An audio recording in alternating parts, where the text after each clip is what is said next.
Ten dom vyzeral obyčajne, ale za jeho dverami sa odohrávalo peklo. 2 ženy tam žili v podmienkach, ktoré mnohí označili za neľudské a majiteľka domu bola neskôr odsúdená. To bol Hex House, miesto, ktoré dodnes vyvoláva hrôzu. Hex House stál v Tulse v Oklahome. Po podozrivých udalostiach v roku 1944 zavolali susedia políciu. V dome bývala majiteľka Carolyn Smith, ktorá väznila 2 ženy, Virginiu Evans a Violetu Horner. Polícia ich našla v suteréne, spali na debnách a takmer bez jedla. V záhrade neskôr objavili malé rakvičky. Susedia tvrdili, že niektoré z nich obsahovali psie kosti, iní, že ide o čudné, rituálne objekty. Hoci fakty potvrdzujú iba zlý stav obetí a podvody, povesti o temných praktikách sa rýchlo rozšírili. Carolyn Smith bola súdená a odsúdená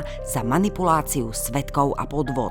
Skutočné kriminalistické dokumenty nezaznamenávajú nadprirodzené javy, no ľudia si dodnes spomínajú na výkriky a plač, ktoré údajne vychádzali z domu. Hex House sa stal synonymom temnej legendy mesta. Ľudia hovoria, že na pozemku je cítiť zvláštnu atmosféru, ktorá pretrváva aj po demolácii domu v 70.